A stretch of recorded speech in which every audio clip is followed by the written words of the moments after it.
Hello guys, I welcome all of you in my class.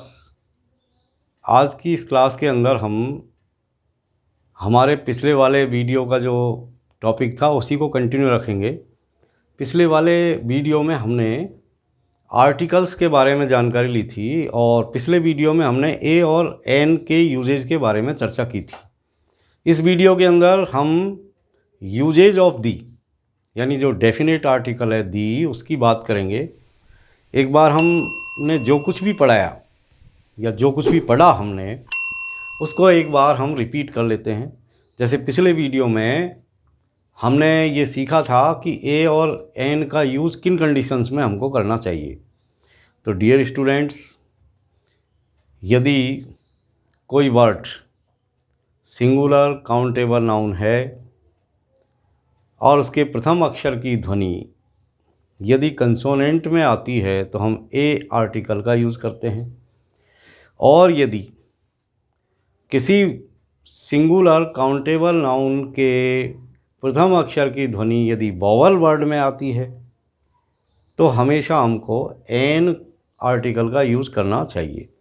एक चीज़ ये भी कि ए और एन दोनों ही इनडेफिनेट आर्टिकल कहलाते हैं, और द डेफिनेट आर्टिकल कहलाता है। तो इस वीडियो में हम द यूजेस ऑफ द के बारे में बात करेंगे कि हम दी का यूज़ किन किन कंडीशंस में करें। तो पहली चीज़ तो ये कि जब भी कोई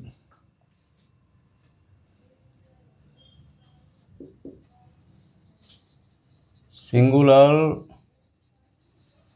काउंटेबल नाउन का यूज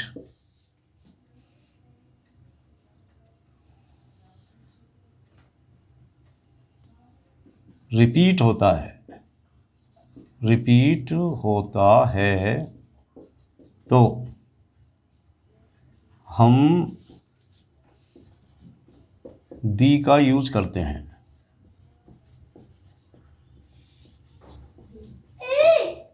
जैसे कुछ एग्जांपल्स लें हम इसको समझने के लिए।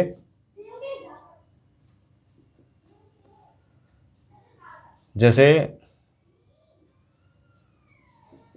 An old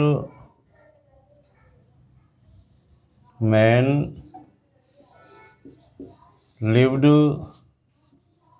in A village. जैसे ये कोई सेंटेंस है, N old man lived in A village. आपने देखा कि यहाँ पर ओल्ड मैन से पहले एन आर्टिकल का यूज़ हुआ है। अब इसी सेंटेंस को हम दोबारा मतलब इसको आगे बढ़ाएंगे। जैसे the old man was very poor. अब जैसे ये हमने यहाँ भी इस सेंटेंस में भी ओल्ड मैन की बात की है और इस सेंटेंस में भी ओल्ड मैन की ही बात हुई है, लेकिन यहाँ पर ये जो ओल्ड मैन शब्द है ये पहली बार यहाँ पर यूज़ हुआ है। ओल्ड मैन पहली बार यूज़ हुआ है और इसको हमने इस सेंटेंस में ओल्ड मैन का दोबारा यूज़ हुआ है। तो जब भी कोई सिंगुलर काउंटेबल नाउन दोबारा रिपीट होता है तो उसमें हम ए एन की जगह दी का यूज़ करते हैं। तो यहाँ पर हमने द का यूज़ किया। The old man was very poor, यानी an old man lived in a place. एक बूढ़ा आदमी एक गांव में रहता था। The old man was very poor, वह बूढ़ा आदमी बहुत गरीब था। तो डियर स्टूडेंट्स, इस बात का ध्यान रखें। दूसरी चीज़ देखिए आप, दी अपने आप में एक डेफिनेट आर्टिकल है, ये खास शब्दों से पहले आता है। इसके अलावा दी का यूज बर्ड्स की नेचर के ऊपर निर्भर नहीं करता कि भाई बर्ड कोई पर्टिकुलर नेचर के ऊपर निर्भर नहीं करता कि भाई ये एक वचन के साथ आएगा या प्लूरल के साथ आएगा या किसी जो है कॉमन नाउन के साथ आएगा। ऐसा कुछ भी नहीं है। दी कहीं भी किसी भी नाउन के साथ इसका हम यूज़ कर सकते हैं, बशर्ते कि वो शब्द खास हो, स्पेशल हो। तो जब भी कोई वर्ड जो स्पेशल है हम उसके साथ दी का यूज़ करते हैं।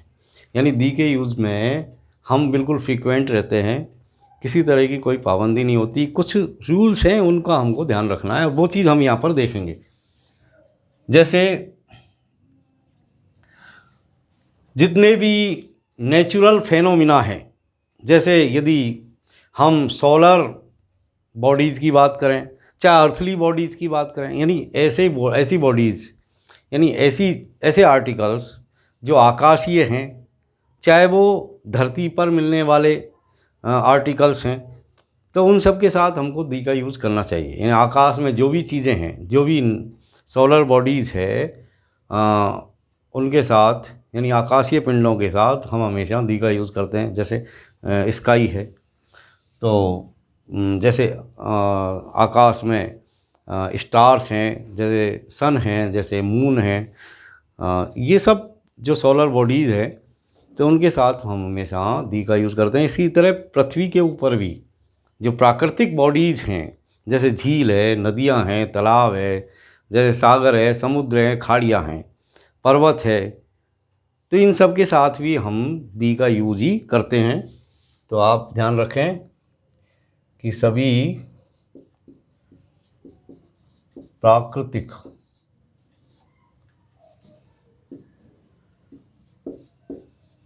बॉडीज जैसे जैसे सूर्य, चांद, तारे, आकाश,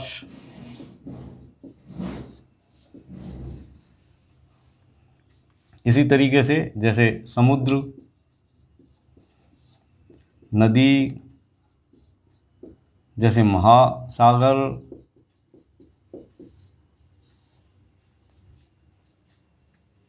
जैसे खाड़ी,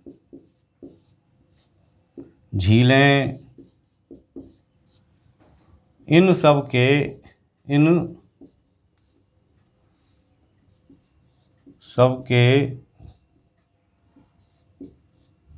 साथ डेफिनेट आर्टिकल दी का यूज़ होता है, दी का यूज होता है।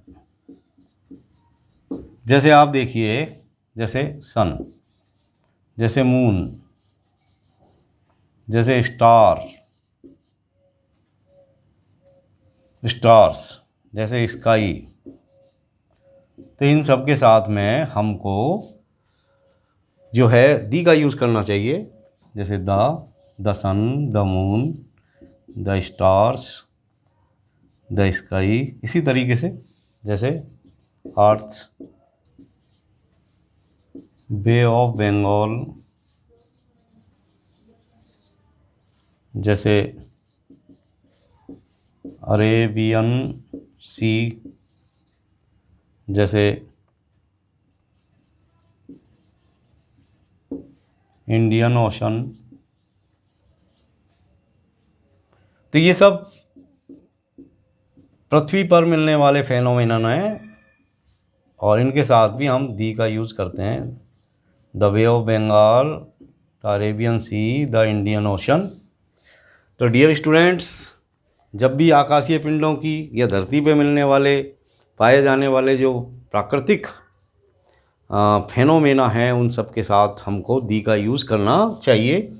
इसी तरीके से कोई भी, जैसे धार्मिक ग्रंथों से पहले भवन, इसी तरीके से धर्म,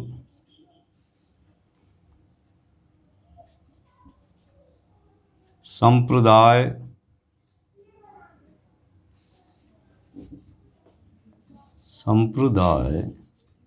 जाति,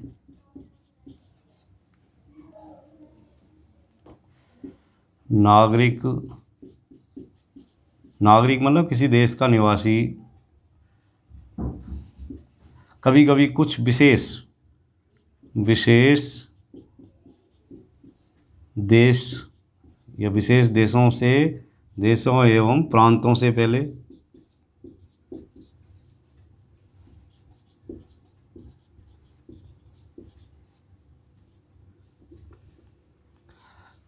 से पहले, यानी धार्मिक ग्रंथों की बात हो या कोई बड़े सरकारी भवन हो या कोई मॉन्यूमेंट है, इमारत है, ऐतिहासिक इमारत, इसको हम ऐतिहासिक इमारत भी कह सकते हैं। ऐतिहासिक इमारत जैसे कि ताजमहल है, इमारत जैसे कुतुब मीनार है, ऐतिहासिक इमारत। धर्म है, संप्रदाय है, जातियां हैं, भाषाएं हैं, बोलियां हैं, इसके अलावा देशों के जो नागरिक हैं उन सब के साथ हमको दी का यूज़ करना चाहिए। जैसे जैसे रामायण, रामायण तो रामायण से पहले हम दी का यूज़ करेंगे, ये धार्मिक पुस्तक है। जैसे ताजमहल, तो ताजमहल से पहले दी का यूज़ होगा। जैसे द हिंदूज,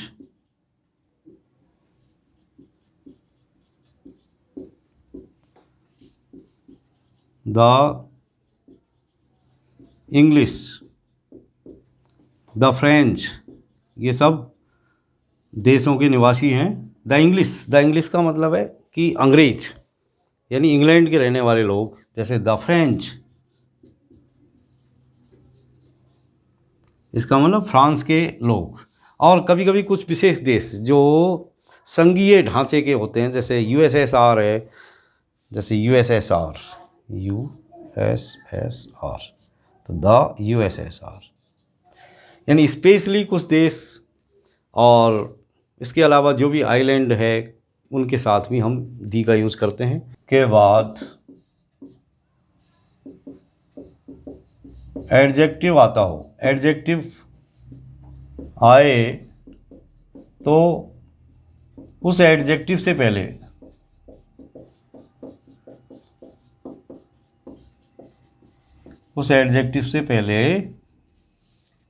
दी लगाते हैं, दी का यूज होता है। जैसे देखिए, जैसे अकबर, अब ये इसके साथ में ये ग्रेट आ गया, अकबर ग्रेट, तो यहाँ पर हम दी लगाएंगे, अकबर द ग्रेट, यानी अकबर महान। जैसे जैसे अशोका द ग्रेट, यानी अशोक महान, अकबर महान। इस तरीके से जब भी ये, जैसे अशोका और अकबर अपने आप में प्रॉपर नाउन है और इनके बाद में ये ग्रेट शब्द एडजेक्टिव है जो इनकी विशेषता बता रहा है। तो जब भी किसी प्रॉपर नाउन के बाद एडजेक्टिव आए तो उस एडजेक्टिव से पहले हम दी का यूज करते हैं। इसी तरीके से जब कोई एडजेक्टिव एक नाउन की तरह कार्य करे, एक नाउन की तरह कार्य करे, तो नाउन की तरह कार्य करे और पूरे समुदाय का प्रतिनिधित्व करे, पूरे समुदाय का मतलब पूरी क्लास को रिप्रेजेंट करे, प्रतिनिधित्व करे, तो दी का यूज होता है, दी का यूज किया जाता है। जैसे एक एग्जांपल लेते हैं, we take an example to understand this. जैसे आप देखिए, the rich and the poor, the rich and the poor, the wise and the fool, the young and the old. अब आप इस सेंटेंस में देख रहे हैं कि rich, poor, wise, fool, young और ओल्ड, ये सब एडजेक्टिव है, यानी ये सब एडजेक्टिव हैं और यहाँ पर इस सेंटेंस में ये एक पूरी क्लास का रिप्रेजेंट कर रहे हैं, यानी एक नाउन की तरह इनका यूज़ हो रहा है। इसका मतलब the rich and the poor, यानी दुनिया भर के सारे धनवान लोग, एंड द पुअर और दुनिया भर के सारे गरीब लोग। इसी जैसे आगे देखिए, the wise and the fool, यानी दुनिया भर के सारे बुद्धिमान लोग और दुनिया भर के सारे बेवकूफ़ लोग। इसी तरीके से the young and the fool, the young and the old, यानी दुनिया भर के सारे जवान लोग और दुनिया भर के सारे बुढ़े लोग। ऑल लव्ड गांधी जी, सभी गांधी जी को प्रेम करते थे। ये पूरा सेंटेंस इस तरीके से मैंने यहाँ पर ख़त्म कर दिया। तो डियर स्टूडेंट्स, जब भी कोई एडजेक्टिव किसी पूरी क्लास का प्रतिनिधित्व करे, पूरे समाज का प्रतिनिधित्व करे, तो उस कंडीशन में हम और एक नाउन की तरह कार्य करे, उस कंडीशन में हम उस एडजेक्टिव से पहले दी का यूज़ करते हैं। इसी तरीके से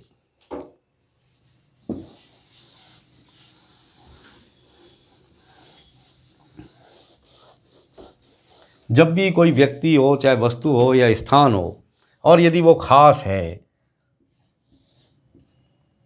किसी खास व्यक्ति,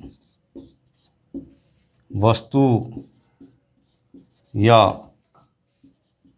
स्थान की बात हो, तो दी का यूज होता है, दी का यूज किया जाता है।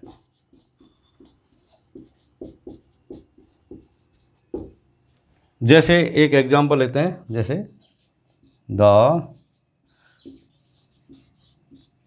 Shawls of Kashmir, the shawls of Kashmir are famous. तो यहाँ पर शॉल्स ऑफ कश्मीर, कश्मीर के जो शॉल हैं, यानी ख़ास बात होगी शॉल की। अब यहाँ पर शॉल तो बहुत सारे हैं, लेकिन ये जो शॉल हैं वो कश्मीर के हैं। तो जब भी किसी ख़ास चीज़ की बात हो रही हो, तो उससे पहले हम दी का यूज़ करते हैं। तो हमने यहाँ पर दी का यूज़ कर दिया। The shawls of Kashmir are famous, यानी कश्मीर के जो शॉल होते हैं वो बहुत फेमस होते हैं, प्रसिद्ध होते हैं। इसी तरीके से जब भी कोई कॉमन नाउन किसी पूरी जाति का प्रतिनिधित्व करे, तो भी दी का यूज होता है। जैसे देखिए, एक एग्जांपल लेते हैं, जैसे the dog is a faithful animal, the dog is a faithful animal. इसी तरीके से the cow is a useful animal. यहाँ पर दो सेंटेंस है, यहाँ पर डॉग की बात हो रही है, यहाँ पर काऊ की बात हो रही है। जैसे हम दी को नहीं बोलते हैं, इसी तरह बोले हैं dog is a faithful animal, यानी कुत्ता एक फेथफुल एनिमल होता है। काऊ इज़ ए यूजफुल एनिमल, काऊ एक बहुत ही यूजफुल एनिमल है। तो जब हम इसके सामने दी लगा देंगे, तो इसका मतलब हो रहा है कि यहाँ पर कोई एक कुत्ता नहीं है। The dog is a faithful animal, इसका मतलब है कि यहाँ पर ये जो डॉग कॉमन नाउन है वो पूरे कुत्तों की बात कर रहा है, यानी दुनिया भर के जितने भी कुत्ते हैं वो सब फेथफुल होते हैं। इसी तरीके से the cow is a useful animal, इसका मतलब एक ही गाय की बात नहीं हो रही, यहाँ पर पूरी दुनिया की जितनी भी गायें हैं उन सब की यहाँ पर बात हो रही है, इसलिए यहाँ पर हमने दी का यूज़ किया है। इसी तरह और कुछ यूज़ देखते हैं।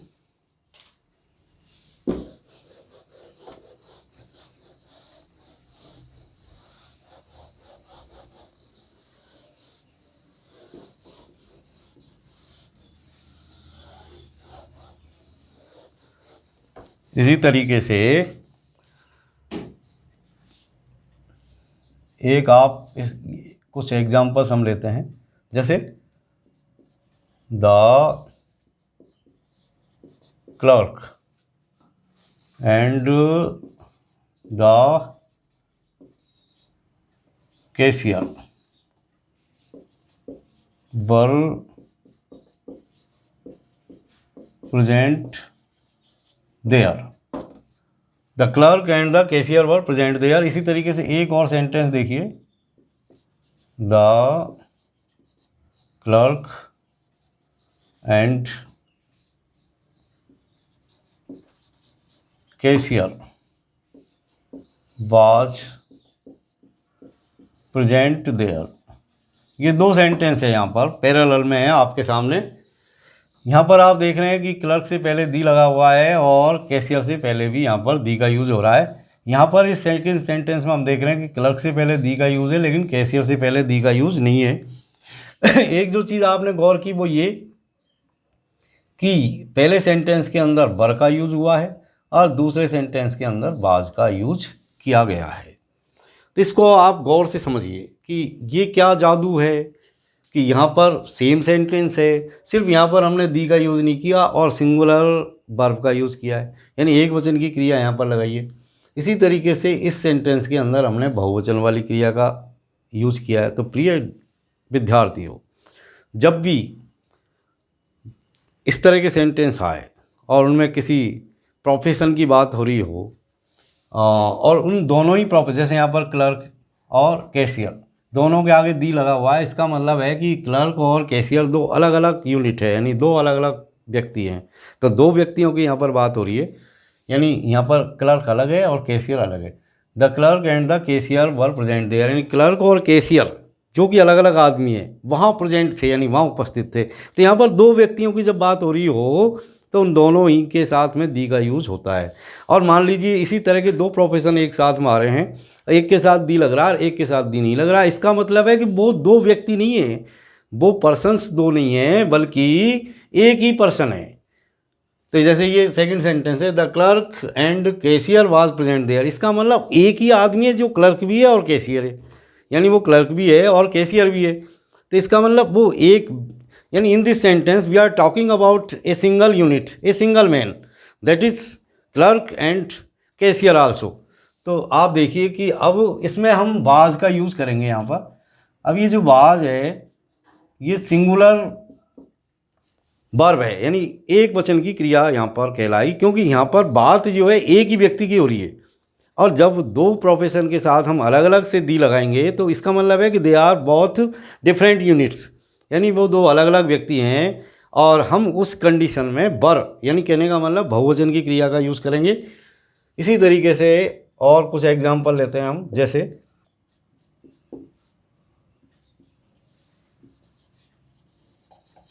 The higher you go, the higher you गो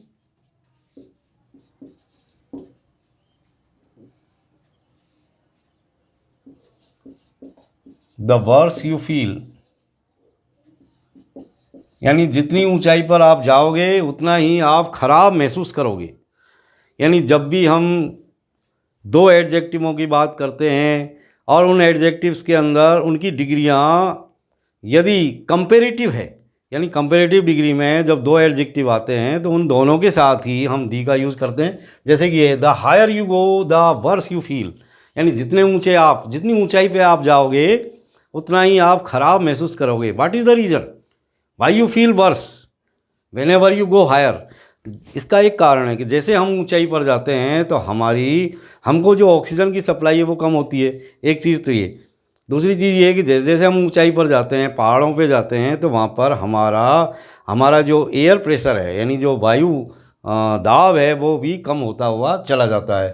तो जब भी आप कंपेरेटिव डिग्री के अंदर बात कर रहे हो एडजेक्टिव की, तो उन दोनों ही डिग्रियों से पहले, यानी जो कंपेरेटिव डिग्री है उनसे पहले दी का यूज़ होगा। इसके अलावा यदि हम सुपरलेटिव डिग्री की बात करें, यानी एडजेक्टिव की जब भी सुपरलेटिव डिग्री आएगी तो हम हमेशा दी लगाएंगे। जैसे जैसे जैसे बेस्ट, तो दी लगाएंगे द बेस्ट। जैसे वर्स्ट तो दी लगाएंगे द वर्स्ट। तो जब भी सुपरलेटिव डिग्री आएगी उसके साथ में दी हमेशा आपको लगाना है। इसी तरह और चीज़ें हम देखेंगे इसमें। प्रोफेशन के साथ यानी व्यवसाय, व्यवसाय के साथ दी का यूज किया जाता है। व्यवसायों के साथ हमेशा दी का यूज होता है। जैसे देखिए I like the teaching profession. मुझे टीचिंग का जो प्रोफेशन है, जो व्यवसाय है, वो बहुत पसंद है। तो द टीचिंग, यहाँ पर ये टीचिंग शब्द आया, उससे पहले हमने दी का यूज़ किया है। इसी तरीके से और भी हम कुछ यूज़ देखेंगे दी के। जैसे जब भी ऑर्डिनल नंबर्स जो आते हैं, जैसे फर्स्ट, सेकंड, थर्ड, फोर्थ, उनके साथ भी हमेशा दी का यूज़ होता है ऑर्डिनल नंबर्स के साथ। जैसे कि फर्स्ट है, सेकंड है, थर्ड है, फोर्थ है, इस तरह जो नंबर्स बोले जाते हैं उनके साथ भी हमेशा दी का यूज़ होता है। जैसे the first, the second, the third. जैसे ये देखिए, जैसे आप देखिए, Sunday is the first day of the week. Sunday is the first day of the week. तो डियर स्टूडेंट्स, इस वीडियो के अंदर हमने डेफिनेट आर्टिकल दी के यूजेज के बारे में जानकारी ली, और इस वीडियो में जो कुछ भी हमने सीखा, और जो सारी चीज़ें, अभी बहुत सारी चीज़ें हैं जो हमको सीखनी है, तो अगले वीडियो में हम उन कंडीशंस के बारे में बात करेंगे कि किस कंडीशन के अंदर आर्टिकल्स का यूज़ नहीं होता है। यानी कुछ ऐसी कंडीशंस भी होती है जहाँ हम आर्टिकल का यूज़ नहीं करते, उन्हें ओमिट करते हैं, तो वो अगले वीडियो के अंदर हम देखेंगे। Thank you for watching my channel.